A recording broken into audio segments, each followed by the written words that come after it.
Every hooper knows the feeling. Your schedule gets crazy during the season. Your body starts feeling worn down, and it becomes way harder to get quality skill work in without feeling like you're overdoing it. That's what today's video is all about.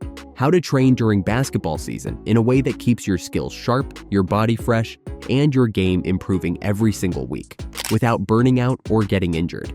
This is a simple, focused approach built for hoopers who still want to gain an edge, even when their season or job makes life busy.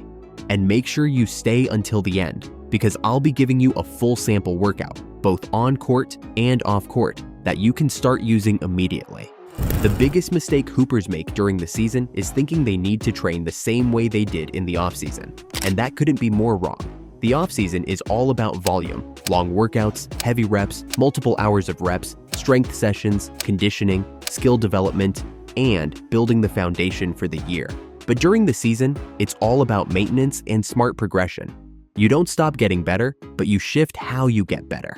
The goal changes from building your game to sharpening your game. It becomes less about how long you train and more about how intentionally you train. When you're playing 2 to 4 games a week, dealing with practices, and possibly balancing work or school on top of it, your body is carrying a lot of stress. That stress matters. And the hoopers who ignore that, who keep stacking workouts without monitoring recovery, are almost always the first ones to lose consistency in their shooting, feel heavy in their legs, and start breaking down physically. You don't want to be the guy who feels great in November, but is completely drained by January.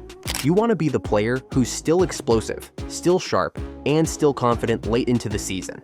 And that comes from a training routine that works with your season, not against it. When we talk about training during the season, the goal is simple. Stay sharp, stay healthy, and stay confident. That means your training has to be efficient. Short sessions, high-quality reps, and drills that reinforce the exact situations you face in games. The best players in the world do this. They don't waste movements. They don't add stress their body doesn't need. They get in, get purposeful reps, and get out. Let's start with on-court workouts, because this is where most hoopers feel the pressure. They want to get better, but they also don't want to exhaust themselves. The key is to keep your sessions short but extremely focused. Think 20 to 40 minutes max. You're not trying to create fatigue. You're trying to sharpen timing, footwork, and decision-making. And the best way to do that is with drills that mimic game situations. Ball handling progressions are essential because they warm up your hands, activate your nervous system, and help you lock into the workout. A simple 10-minute ball handling progression before anything else is perfect. You start with tight control dribbles, shift into rhythm dribbles, then move into more advanced combination moves. From there, you should focus on finishing, especially contact finishing, using a bump pad or even a defender. During the season, legs can get tired, so you want to reinforce being able to finish through contact even when you're not fully explosive. It's the same type of training that players like Ja Morant thrive on, being able to absorb contact, stay balanced, and finish the play. Add in some pace control drills, where you learn to manipulate defenders with hesitations, deceleration, or change of pace footwork. Luka Doncic is an elite example of this. He's not the fastest or the most explosive, but no one dictates pace better than him. Training this during the season helps you conserve energy while staying effective. Competitive one-on-one work should happen once a week, or even every 2 weeks, because it teaches you to think, react, and finish with game-like pressure. It's short, intense, and incredibly efficient for maintaining game sharpness. And the best part? It doesn't require a long session. 5 to 10 minutes of focused one-on-one is more valuable than an hour of mindless shooting. Then we shift to off-court training, which is where most hoopers either do too much or not enough. Remember, you are already playing basketball multiple times per week. That alone is a huge physical load. So your off-court training should be light, restorative, and focused on mobility, core stability, and keeping your body moving well, not lifting heavy or draining yourself. A great example is doing short full-body mobility sessions on days where you feel stiff, tired, or not fully recovered. Think dynamic stretches, lunges, squats, push-ups, arm circles, and light marches. You're not trying to get stronger, you're trying to maintain your body. Everything should be light, everything should feel good, and everything should help your joints move better. For strength training during the season, keep it minimal. Low volume, low reps, low sets. You want functional strength, not fatigue. This means sticking to kettlebell swings, goblet squats, Romanian deadlifts, single leg stability work, planks, and simple core movements. 1 or 2 strength-focused sessions a week is more than enough, and they shouldn't last more than 20 minutes. Think of it as brushing your teeth. It's maintenance work, not a full deep cleaning session. And then there's the thing every hooper thinks they can skip: recovery. But recovery isn't something you earn, it's something you schedule. At least 1 or 2 full rest days per week should be dedicated solely to recovery. Foam rolling, light stretching, gentle yoga, or mobility work for the hips, shoulders, and midsection. These things keep your body functioning well. You're not just trying to survive the season, you're trying to thrive during it. Recovery isn't just physical either. It's nutritional. You need to hydrate like crazy, eat nutrient-dense foods, and prioritize sleep.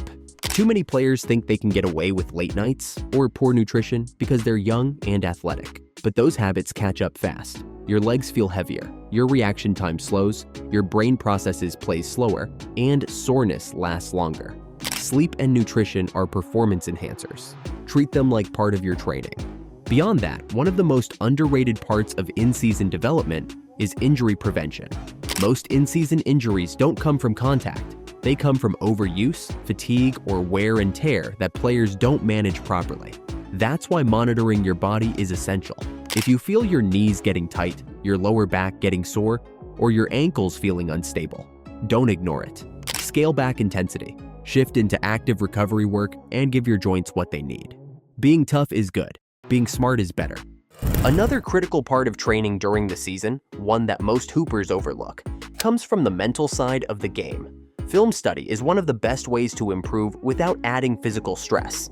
Even just 5 to 10 minutes per week can help you see trends in your game, notice what defenses are giving you, and understand how to make better reads. You don't need to spend hours breaking down film.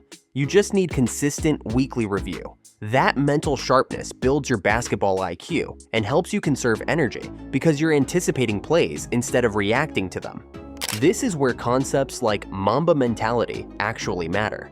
Not the social media version that glorifies overtraining, but the real version Kobe practiced: discipline, focus, and consistency. It's about doing the right things every day, even when they're not flashy. It's about building your game without destroying your body. Ambition doesn't mean grinding until you collapse. It means being intentional and disciplined, being able to balance work with rest, and pushing yourself without crossing into burnout. So what does a practical in-season training schedule look like?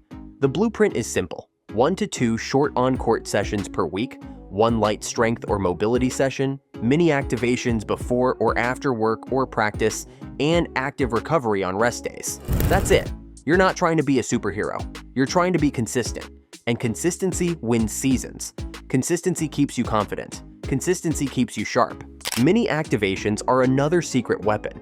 Things like quick core work, light balance drills, or small mobility routines before your shift if you work a physical job, or after practice to reset your joints. These only take 5 minutes, but they keep your body from stiffening up and help you feel better throughout the week. All of this leads to the final goal: finishing the season strong. Not feeling beaten down, not dragging your legs, not waking up every morning sore and defeated. You want to be the player who still has juice in February, March, or April. And with the right approach, that's absolutely possible. Now, here's the sample workout you can do on and off the court. Take a screenshot and adjust it to your liking. Training during the basketball season isn't about doing more. It's about doing what matters. It's about being intentional, keeping your body fresh, keeping your mind sharp, and staying consistent with a plan that supports your performance instead of draining it. If you follow the structure I laid out, short focused skill work, light strength and mobility, daily micro routines, and scheduled recovery, you'll not only maintain your game, you'll actually improve throughout the season, and you'll feel better doing it. If you found this video helpful, make sure you like the video, subscribe to the channel, and drop a comment down below answering this question. What's the hardest part about training during the season for you? I'd love to hear your experiences and help however I can. Thanks for watching, and I'll see you in the next one.